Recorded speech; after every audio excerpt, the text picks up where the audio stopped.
Hello friends, in this practical we will cover the practical number 5, that is how to use our bipolar junction transistor as an amplifier and the plot the frequency response of BJT as an amplifier.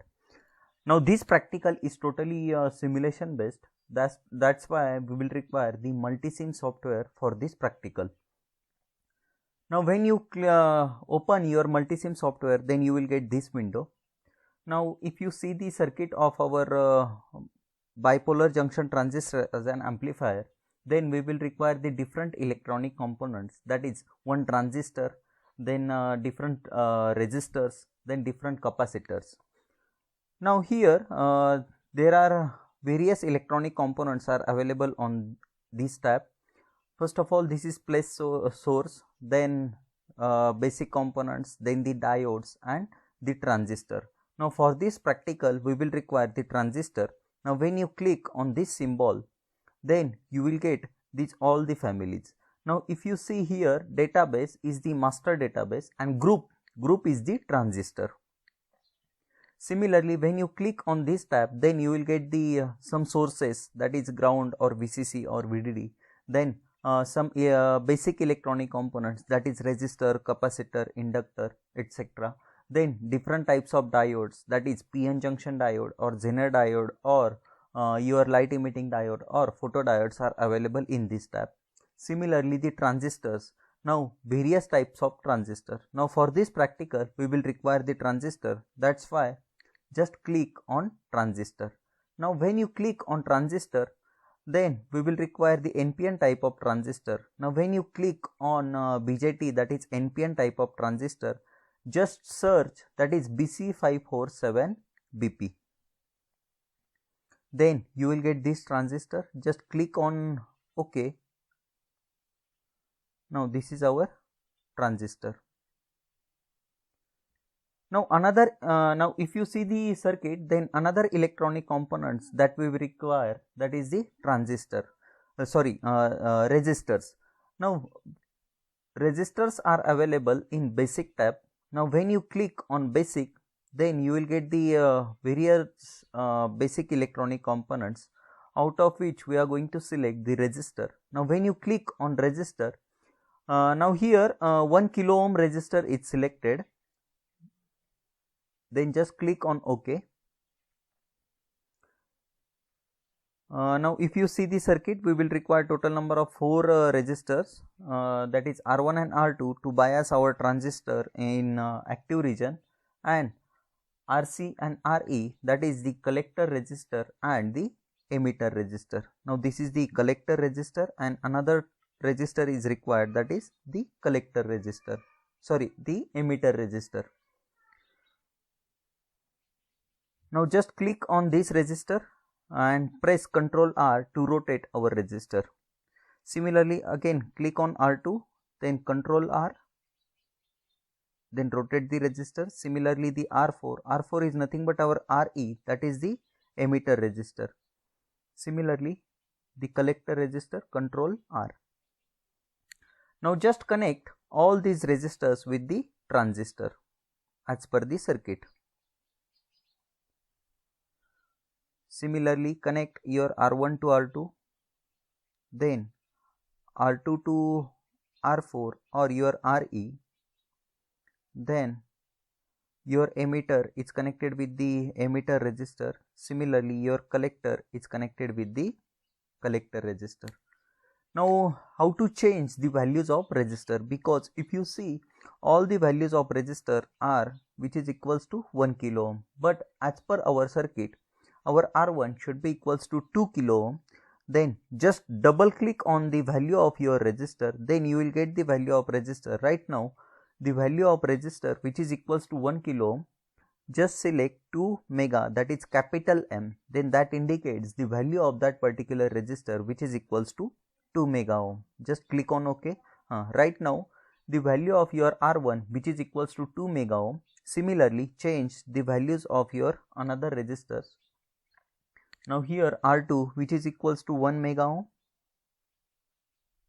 then the value of your collector resistor which is equals to 4.7 kilo ohm. K stands for kilo. Then the value of your emitter resistor, which is equals to 1 kilo. Okay. Now in this way you can change the values of your resistor. Now another electronic components we will require to build this circuit, that is the capacitor. Now your capacitor is available in the basic tab. And now when you click on basic, then just search your capacitor. Now here one capacitor is there. Okay, now when you click on OK, then you will get the capacitor. Again one more capacitor. First one is your input coupling capacitor, then this is your output coupling capacitor. Then one more capacitor is required, that is the bypass capacitor. Now here C1 is the input coupling capacitor, which is used to block our DC components. Similarly, C2 is the output coupling capacitor, which is used to block our DC components, and C3 is the bypass capacitor, which should be connected in parallel with your RE or emitter resistor. Now just click on C3 and press Ctrl R, then connect your C3 in parallel with your R4 or your RE or emitter resistor. Right now your C3 is connected in parallel with your RE or emitter resistor, and the value of your bypass capacitor, which is equals to 100 microfarad. 100 microfarad. Now here in multisim software, micro symbol is not available. Instead of micro, you can type small u. Now small u is nothing but your micro. Right now the value of your C3 or your bypass capacitor, which is equals to 100 microfarad. Similarly, the value of your input coupling capacitor, which is equals to 1 microfarad, it is same. Then the value of your output coupling capacitor, which is again equals to 1 microfarad. Now just connect your input coupling capacitor to the voltage divider and the base of your transistor to this loop. Similarly, from your collector, just connect your output coupling capacitor, that is C2. Now first of all we need to bias your transistor in active region. Now to bias your transistor in active region, we will require the external power source, that is the VCC and ground. And if you see the place source, now when you click on place source, then here the ground parameter or your VCC is available. Now when you click on VCC, then you will get the VCC. Right now the value of your collector to collector voltage or VCC, which is equals to 5 volt, but as per our circuit we will require which is equals to 12 volt.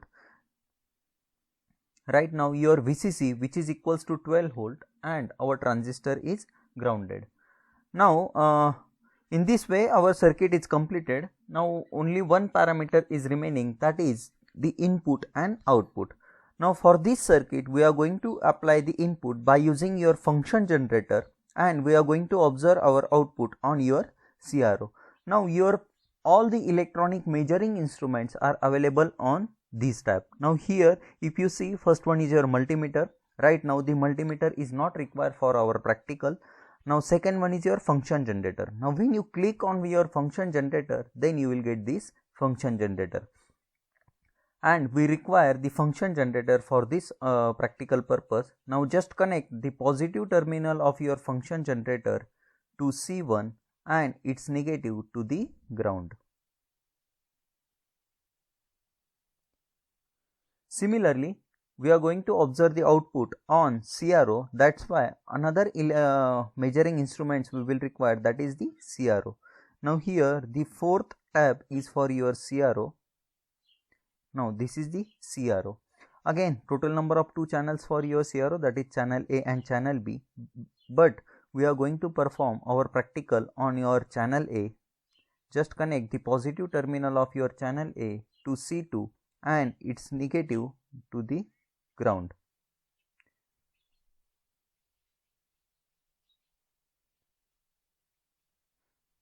Okay, now in this way our circuit is completed.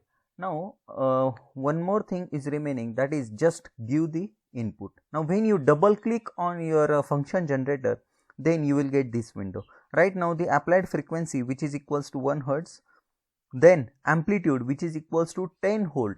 Now just change the amplitude, which is equals to suppose 2 millivolt, 2, and here the scale is available, that is 2 millivolt.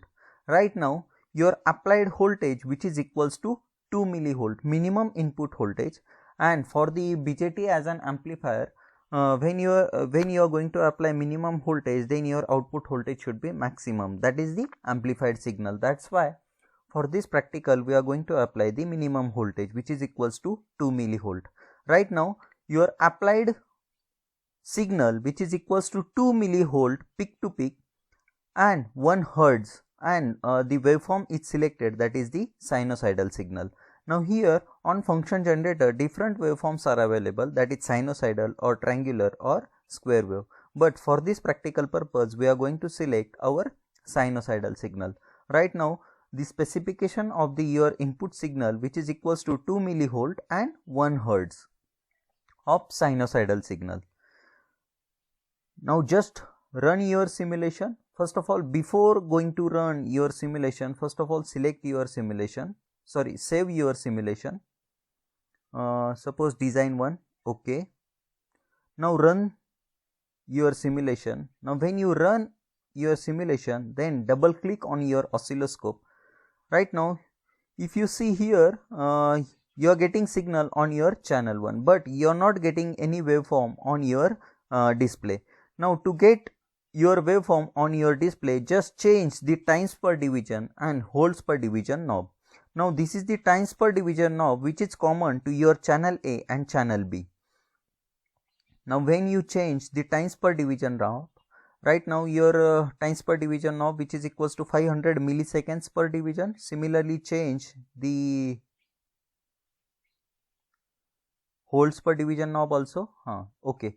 Right now your holds per division knob, which is equals to 10 millivolt per division. Now in this way we are getting some output signal. Now what is our objective? To calculate the how much output voltage we are getting for 2 millivolt. Now to calculate the output voltage for 2 millivolt, first of all just pause your simulation. Now when you pause your simulation, then here total number of 2 cursors are available, and we are going to measure the peak to peak voltage. Now suppose the position of your cursor 2 is at negative peak. Similarly the position of your cursor 1, which is at positive peak,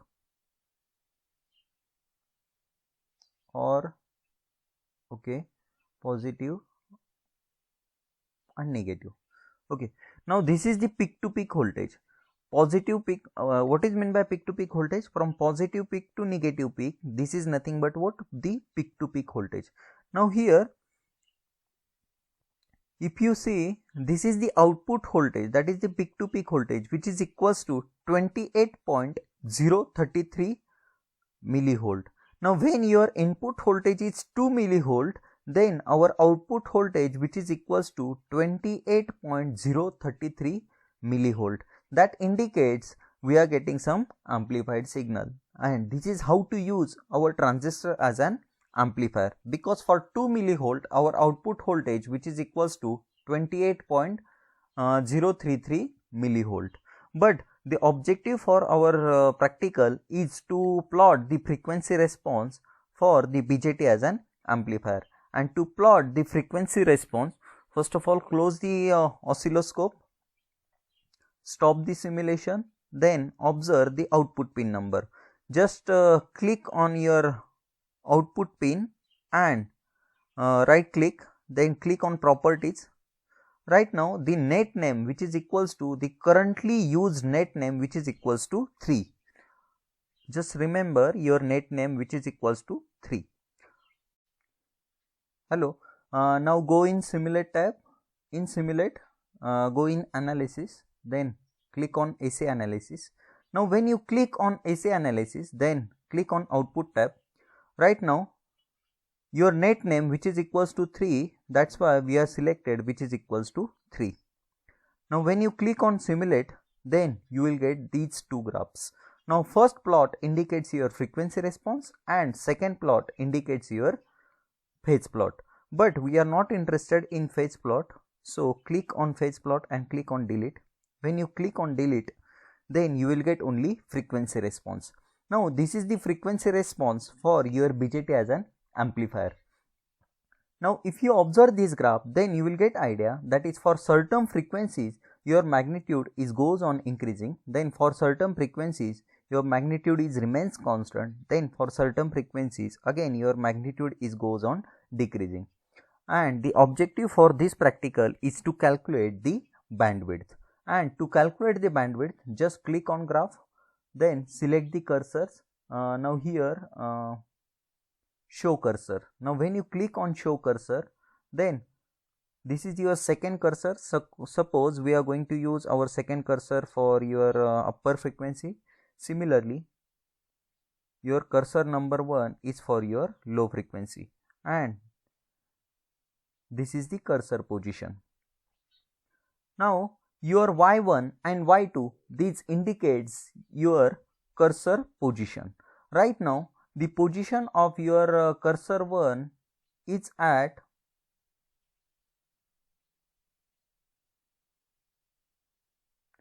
370. Similarly, select the position of your cursor 2 exactly which is equals to y1. Suppose your y2 again which is equals to 370, nearly equals to 370. Okay.